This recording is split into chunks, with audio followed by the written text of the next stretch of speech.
The brand new Pokemon set ME01 or Mega Evolutions comes out this week. And if you're in the Pokemon business space or you are a reseller, what do you do when a new set releases? In this video, I'm going to talk about that. I'm going to tell you how I typically go about doing releases, some things to avoid, some things to definitely not do.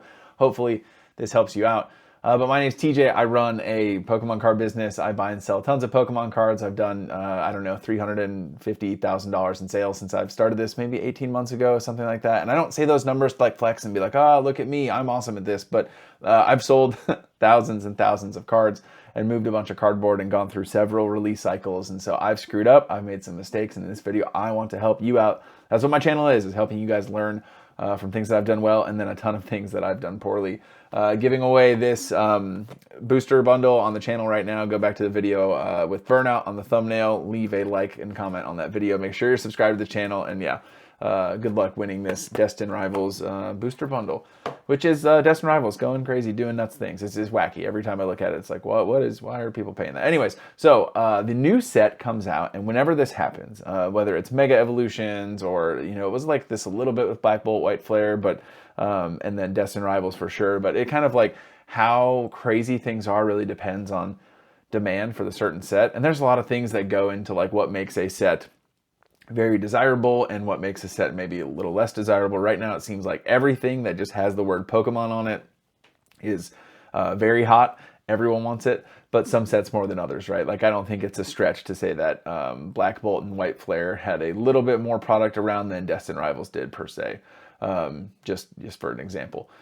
But there are a couple things to be aware of when these sets come out. And really the first thing is do not scalp. And what I mean by do not scalp is if you are trying to build a business, if you would like to like be in the reselling space, or you are, you know, aspiring to have like a legitimate side hustle where you're buying and selling Pokemon cards, buying and selling trading cards, and whether you're doing this to like build your collection, whether you're trying to do this to like have like an additional source of income for you and your family, or maybe you're trying to like turn this into a career. I don't know. Do not go to Target, go to Walmart, wait there so that you can get product at MSRP. And we're not talking about booster boxes here that you'd have to get that from like your local game store. If you go to like Walmart or Target, you're talking about like elite trainer boxes, things like that.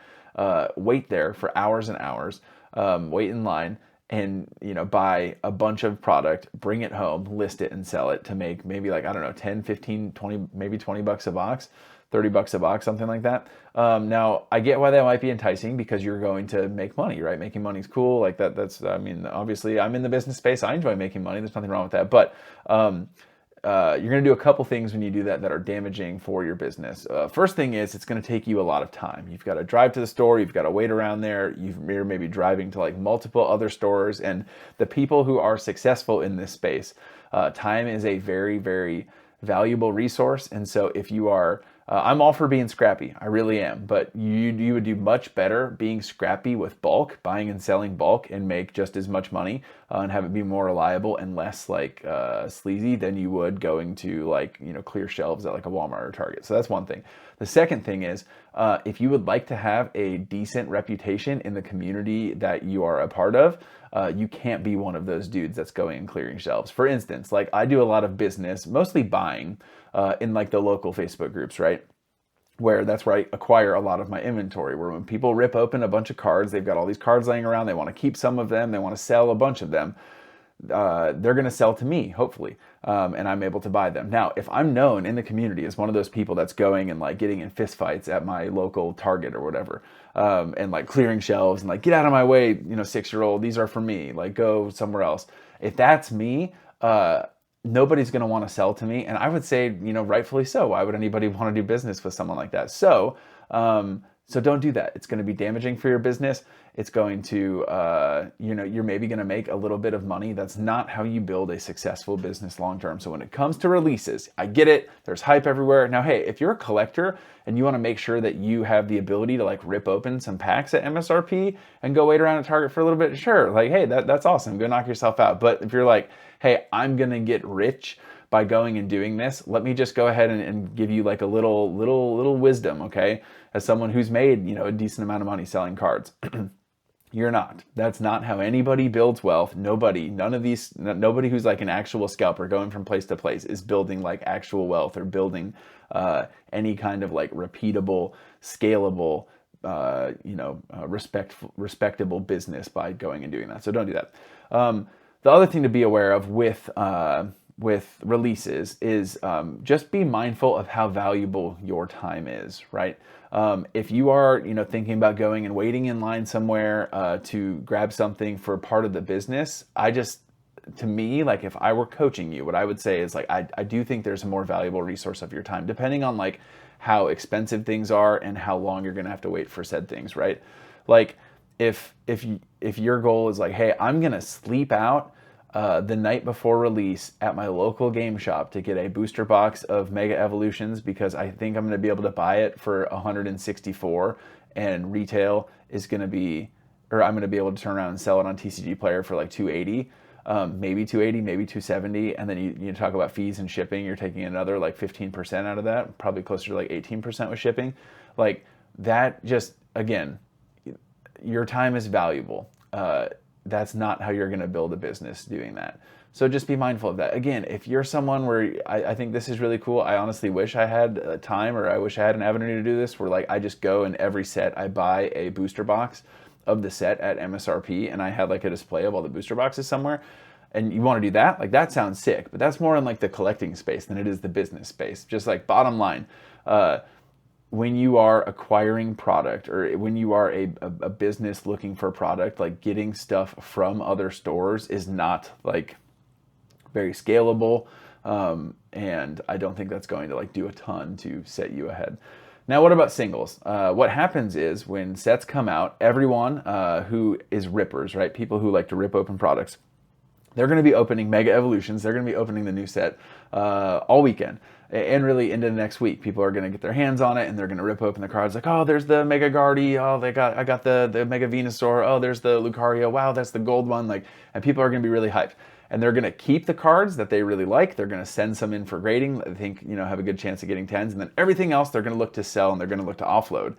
And if you are someone that buys collections, you might have people hitting you up to buy these collections. Now you might think I'm going to tell you to just like completely avoid it. Like, hey, like prices are too volatile, don't do it. And I'm not going to tell you to completely avoid it, but I am going to tell you to maybe avoid it. Sometimes you can make really, really good money and quick money off of those things, but it all depends how quick can you get them listed and are you going to be able to have enough inventory to where the master set people are going to want to buy from you?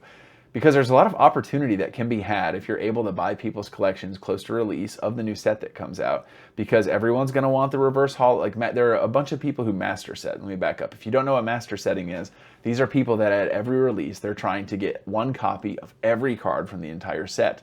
And so the way that the TCG Player cart optimizer works, the more cards that you have, it would incentivize these master set hunters to shop from you because they're able to get a bunch of these in the same cart in the same order to save money on shipping, but then also to have stuff shipped together.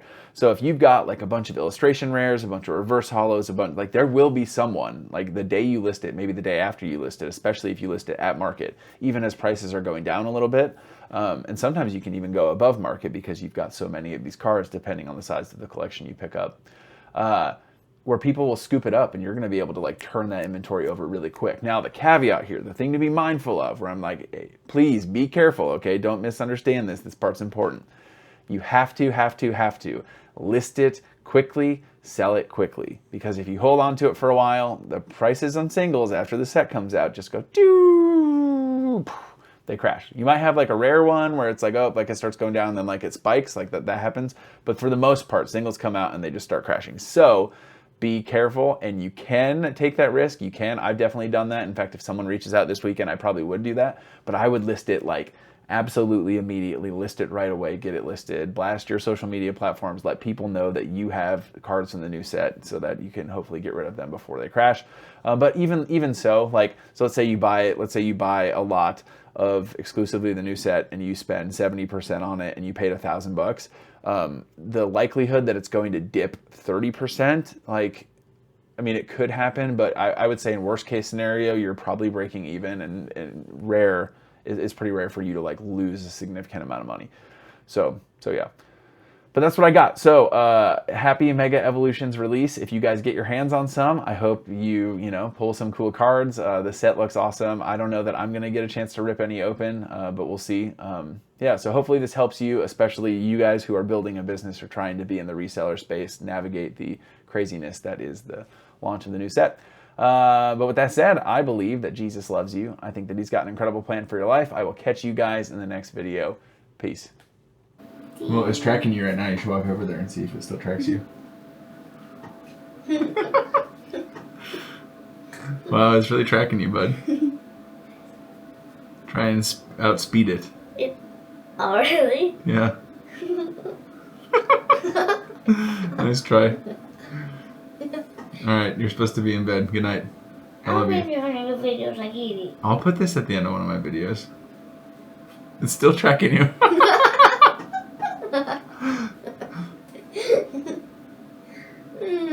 Alright, you're supposed to be in bed. Come give me a kiss. Come give me a kiss.